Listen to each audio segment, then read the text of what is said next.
नमस्कार दोस्तों, आज हम जयशंकर प्रसाद द्वारा रचित नाटक चंद्रगुप्त को इस वीडियो में देखने वाले हैं। इसमें संपूर्ण नाटक है। इसमें पात्र, कथन, कथासार और महत्वपूर्ण तथ्य इस वीडियो में हैं, इसलिए इस क्लास को बहुत ही महत्वपूर्ण आपके लिए होने वाली है यह क्लास। इसलिए वीडियो को पूरा देखें और आपके फ्रेंड जो भी हिंदी साहित्य से तैयारी कर रहे हैं यूजीसी नेट जेआरएफ की, जिनका एग्ज़ाम 2025 में जून का देना है, उनको ज़रूर शेयर करें। चलिए स्टार्ट करते हैं अपना नाटक चंद्रगुप्त। चंद्रगुप्त इसका प्रकाशन 1931 ईस्वी में है और चंद्रगुप्त प्रसाद की नाट्य रचना का यह शिखर बिंदु है। यह नाटक, इस नाटक की विषय वस्तु क्या है? कोई भी नाटक हो उसकी विषय वस्तु बहुत ही महत्वपूर्ण होती है, इसलिए इसकी हम विषय वस्तु भी लेकर आए हैं और इसकी विषय वस्तु को हम देखते हैं। आराम से धीरे धीरे पढ़ेंगे, आप लोग समझते चलिएगा। इसकी पीडीएफ आपको हमारे टेलीग्राम पर मिल जाएगी और टेलीग्राम का ग्रुप का लिंक हम इस वीडियो में के डिस्क्रिप्शन में डाल देंगे, वहाँ से आप लोग देख लीजिएगा। चलिए देखते हैं कि चंद्रगुप्त जयशंकर प्रसाद द्वारा रचित एक प्रमुख ऐतिहासिक नाटक है। इस नाटक के द्वारा प्रसाद ने भारतीयों के मन में गौरव का भाव जगाने का प्रयास किया है। इस नाटक में विदेशियों से भारत का संघर्ष तथा उस संघर्ष में भारतीयों की विजय को दिखाया गया है, जिससे तत्कालीन ब्रिटिश सरकार के प्रति लोगों में राष्ट्रवाद की भावना का विकास हो सके। चंद्रगुप्त का कथानक इतिहास की 3 प्रमुख घटनाओं, सिकंदर का भारत पर आक्रमण, नंदकुल का उन्मूलन और सेलुकस की पराजय तथा चंद्रगुप्त के राजा बनने की घटना पर आधारित है। इस नाटक में मुख्य कथा के अतिरिक्त कई उपकथाएं साथ साथ चलती हैं, जैसे सिद्धड़ और अलका की कथा और राक्षस और सुहासिनी की कथा तथा पर्वतेश्वर और अलका की कथा साथ साथ चलती हैं। इस नाटक में कुल 4 अंक हैं और कुल 44 दृश्य हैं। तो 44 दृश्यों में हम अगर देखें किसमें कितने अंक हैं, तो जो प्रथम अंक है, प्रथम अंक में आपके 10 दृश्य हैं और दूसरे अंक में प्रथम अंक में 11 दृश्य हैं और दूसरे अंक में 10 दृश्य हैं और तीसरे अंक में 9 दृश्य हैं और चौथे अंक में 13 दृश्य हैं। इस तरह से टोटल 44 दृश्य हो जाते हैं। देखते हैं अगला हम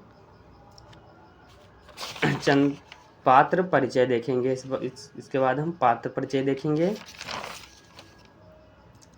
तो पात्र परिचय में सबसे पहले हम देखेंगे पुरुष पात्र कौन कौन से हैं। तो पुरुष पात्रों में हमारे आ जाते हैं चाणक्य, जो विष्णुगुप्त जिनका नाम है और ये मौर्य साम्राज्य का निर्माता हैं।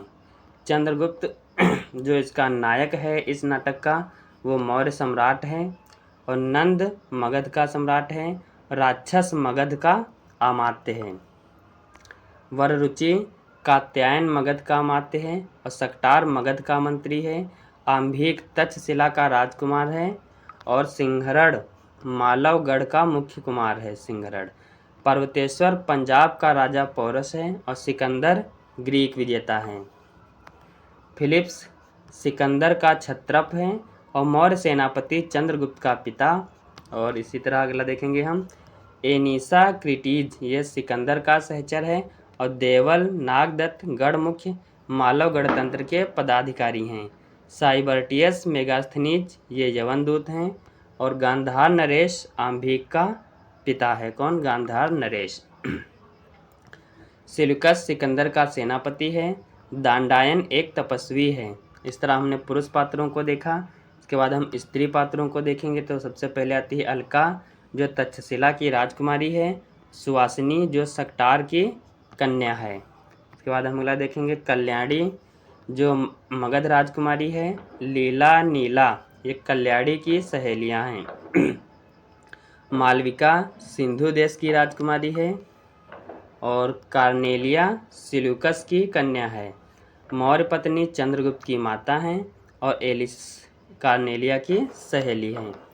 इस तरह जयशंकर प्रसाद द्वारा रचित चंद्रगुप्त नाटक 4 अंकों में है, हमने बता दिया है, और जिसमें कुल 44 दृश्य हैं, ये हम लोग जान चुके हैं। अब हम देखेंगे किस दृश्य में कितने गीत हैं। तो प्रथम अंक में 11 दृश्य हैं और 2 गीत हैं, यानी प्रथम अंक में 11 अंक 11 दृश्य और 2 गीत हैं प्रथम अंक में। इसमें क्या होता है कि तक्षशिला के गुरुकुल में चाणक्य, चंद्रगुप्त सिंहरण, अलका, आम्भिक आदि पात्रों का परिचय होता है प्रथम अंक में। पाटलिपुत्र के भग्न कुटीर में चाणक्य का संकल्प होता है। इस तरह हमने द्वितीय अंक देखे। हम ये जो प्रथम अंक में 11 दृश्य हैं, इन 11 दृश्यों को इस वीडियो में लेकर आए हैं। उन सभी के नाम इसमें आपको मिलेंगे और आप लोगों को PDF में मिल जाएगी, आप वहाँ से देख लेंगे या फिर नोट कर लेंगे। द्वितीय अंक देखेंगे हम। द्वितीय अंक में 10 दृश्य और 3 गीत हैं। प्रथम में 11 दृश्य 2 गीत, द्वितीय में 10 दृश्य हैं और 3 गीत हैं। इसमें क्या होता है कि सिकंदर का भारत पर आक्रमण और प्रत्यावर्तन होता है और मगध सम्राट नंद का विनाश और चंद्रगुप्त का सिंहासनारोहण होता है द्वितीय अंक में। तीसरे में देखेंगे हम तो 9 अंक हैं, 4 गीत हैं। 9 अंक 4 गीत, तो याद रखेंगे हम। पहले में 11 अंक 2 गीत, दूसरे में 10 अंक 3 गीत, तीसरे में 9 अंक 9 दृश्य हैं और 4 गीत हैं, याद रखिएगा। इसमें क्या होता है कि चंद्रगुप्त की दक्षिण भारत में विजय और मगध के षड्यंत्रों की समाप्ति तृतीय अंक में होती है। चतुर्थ अंक देखेंगे, इसमें 14 दृश्य और 4 गीत हैं। इसमें क्या होता है कि आक्रमणकारी सेलुकस का पराजय और उसकी पुत्री के साथ चंद्रगुप्त का विवाह इसमें होता है। प्रत्येक दृश्य के सटीक नामों के लिए चंद्रगुप्त नाटक के कुल मूल पाठ का संदर्भ लेना उचित होगा। यह नाटक तो ये देखते हैं। इस नाटक का हम कथासार देखेंगे। तो प्रथम अंक जिसमें 11 दृश्य हैं, प्रमुख 11 दृश्यों को भी हम आगे देखेंगे। पहले हम इसका कथासार देखते हैं कि इस नाटक में क्या होता है, क्या कहानी है। तो इसमें क्या होता है, नाटक का आरंभ तक्षशिला के गुरुकुल में युवकों के पारस्परिक वार्तालाप से होता है, जहां चाणक्य, सिंहरण, आम्भिक, अलका और चंद्रगुप्त उपस्थित होते हैं। आम्भिक और चंद्रगुप्त में संघर्ष होता है और आम्भिक पराजित होकर चला जाता है। चाणक्य के कहने पर चंद्रगुप्त मगध और अलका के कहने पर सिंहरण गांधार को छोड़कर चला जाता है। कौन? चंद्रगुप्त। इस अंक में मुख्य रूप से चंद्रगुप्त की सहायता से चाणक्य का नंद कुल के सर्वनाश की योजना बनाना और सीमा प्राप्ति की ओर प्रस्थान, प्रतिपक्षी आम्भिक का सिंधु तट पर विरोध और दांड्यायन के आश्रय में दोनों पक्षों के लोगों का एकत्र होना, दांड्यायन की प्रशंसा से चंद्रगुप्त का सम्मान तथा मगध से लेकर गांधार तक की राजनीतिक स्थिति की प्रतिष्ठा की कथा का वर्णन हुआ है प्रथम अंक में। इसके बाद हम देखेंगे द्वितीय अंक, जिसमें कुल 10 दृश्य हैं।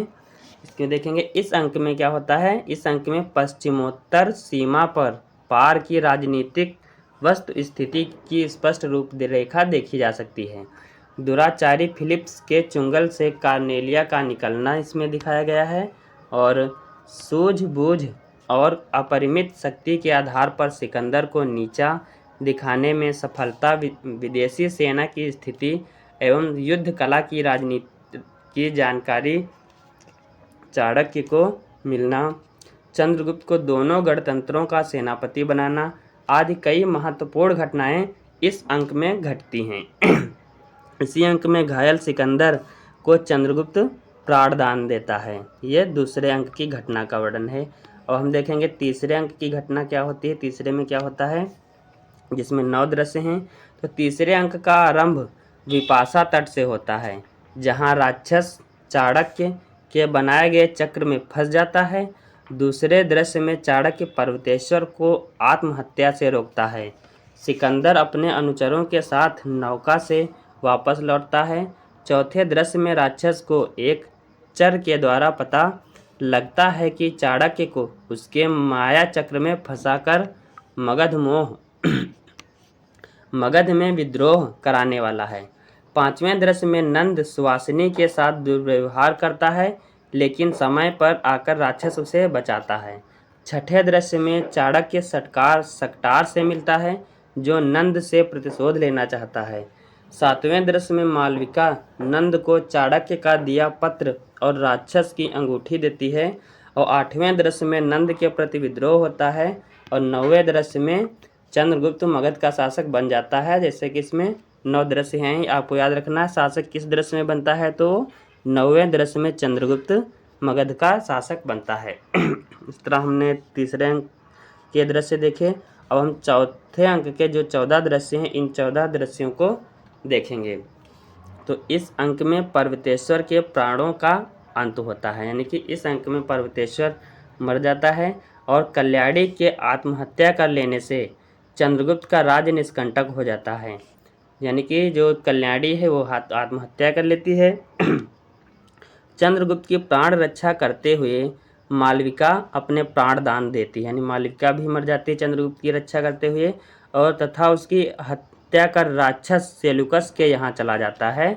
इधर चाणक्य की नीति से खिन्न होकर चंद्रगुप्त के माता पिता राज्य छोड़कर चले जाते हैं, जिससे चंद्रगुप्त और चाणक्य में मतभेद होता है और चाणक्य भी राजमहल से चला जाता है। अंत में फिर चंद्रगुप्त को युद्ध में चाणक्य सिंहरण आकर मदद करते हैं, जिससे वो विजयी होता है और अंत में कार्नेलिया और चंद्रगुप्त के साथ राक्षस और सुवासिनी का विवाह होता है तथा चाणक्य राजनीति से संन्यास ले लेता है। इस तरह हमने चारों अंकों के कथासार देखे।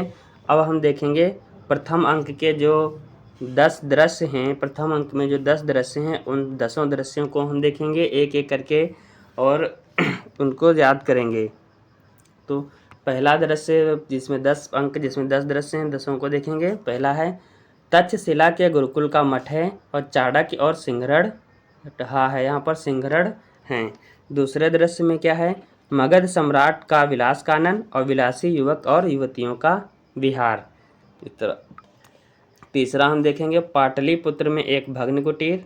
चौथा है कुसुमपुर के सरस्वती मंदिर का उपवन पथ। मगध में नंद की राजसभा में राक्षस और सभासदों के साथ नंद। इस तरह है, इसमें कुल 44 हैं, तो 44 पढ़ने में हमारी वीडियो बहुत लंबी हो जाएगी, इसलिए मैं PDF आपको मिल जाएगी, PDF से देख लीजिएगा। लेकिन प्रथम ये जो 4-5 दृश्य हैं इनको जरूर याद रखिएगा। तो पहला तक्षशिला के गुरुकुल का मठ, दूसरा मगध सम्राट का विलास कानन, तीसरा पाटलिपुत्र में एक भग्न कुटीर, और चौथा कुसुमपुर के सरस्वती मंदिर का उपवन पथ, और पांचवा मगध में नंद की राजसभा में राक्षस और सभासदों के साथ नंद। इस तरह हम इसके पहले अंक के 5 दृश्य देखे, द्वितीय अंक के भी 5 दृश्य पढ़ेंगे, याद रखेंगे करेंगे कि उद्भांड में सिंधु तट पर ग्रीक शिविर के पास वृक्ष के नीचे कार्नेलिया। दूसरे दृश्य में कितने टोटल अंक हैं, अंक में कितने दृश्य हैं याद रखिएगा। तो दूसरे में 10 दृश्य हैं और पहले में 11 दृश्य थे। इसमें हम देखेंगे 11 दृश्य हैं टोटल। ये नंबर गलत हो गया 10, और ये यहाँ पर ये 11 नंबर है ये। इस तरह हम देखा। दूसरा है जेहलम तट का वनपय चाणक्य, चंद्रगुप्त और अलका का प्रवेश। और तीसरा है हमारा युद्ध क्षेत्र, जिसमें सैनिक के साथ पर्वतेश्वर आता है। चौथा मालव में सिंहरण के उद्यान का एक अंश। इस तरह हमने इसके 4 देख लिए। इस तरह तीसरे अंक के हम 4 देखेंगे दृश्य। तीसरे अंक का पहला दृश्य है विपाशा तट के शिविर में राक्षस टहलता हुआ। दूसरा है रावी तट के उत्सव शिविर के एक पथ में पर्वतेश्वर अकेले टहलते हुए। तीसरा हम देखेंगे रावी का तट, गलत मिस्टेक हो गई यहाँ पर, रावी का तट और सिकंदर का बेड़ा प्रस्तुत है तीसरे दृश्य में। और चौथा पथ में 4 राक्षस। इस तरह 4 हमने तृतीय अंक के देखे। अब चौथे अंक जिसमें कुल 14 दृश्य हैं इनको देखेंगे। मगध में राजकीय उपवन में कल्याणी, पथ में राक्षस और सुवासिनी, मगध का परिषद गृह और प्रकोष्ठ में चंद्रगुप्त का प्रवेश। इस तरह हमने चारों अंकों के 4-4 दृश्य देख लिए और ये मिलाने को आ जाता है, इसलिए इनको याद रखिएगा और नोट जरूर कर लीजिएगा। इसके बाद हम देखेंगे इसके प्रमुख उद्धरण या प्रमुख कथन देखेंगे। तो सबसे पहले हम प्रथम अंक के महत्वपूर्ण कथनों को देखेंगे। तो प्रथम अंक का सबसे महत्वपूर्ण कथन जो है ये है, तुम कनक किरण के अंतराल में लुक छिप कर चलते हो क्यों। यह गीत है और इस गीत को सुहासिनी गाती है। अगली वीडियो में हम इसके सभी गीतों को लाएंगे। ये पार्ट 1 रहेगी। पार्ट 2 में हम इसके सभी गीत और उससे जो और ज़्यादा महत्वपूर्ण कथन जो इसमें आए हैं, जो पूछे गए हैं, उनकी क्लास हम दूसरी लेकर आएंगे, उसको भी ज़रूर देखिएगा। त्याग और क्षमा, तप व विद्या, तेज व सम्मान के लिए हैं। ये चाणक्य का कथन है कि त्याग और क्षमा तप व विद्या, तेज व सम्मान के लिए हैं। अतीत सुखों के लिए सोच क्यों, अनागत भविष्य का भय क्यों। ये सिंहरण का कथन है। मैं मगध का उद्धार चाहता हूँ, पर यवन लुटेरों की सहायता से नहीं। ये चंद्रगुप्त का कथन है। मैं लेखक नहीं हूँ, कात्यायन शास्त्र प्रणेता हूँ, व्यवस्थापक हूँ। ये चाणक्य का कथन है। मेरा देश है, मेरे पहाड़ हैं, मेरी नदियाँ हैं। ये अलका का कथन है। अगला है, विजय तृष्णा का अंत पराभव में होता है। अलछेंद्र, राज सत्ता सुव्यवस्था से बढ़े तो बढ़ सकती है, केवल विजयों से नहीं। ये कथन दंडायन क्या है, बहुत ही महत्वपूर्ण कथन है।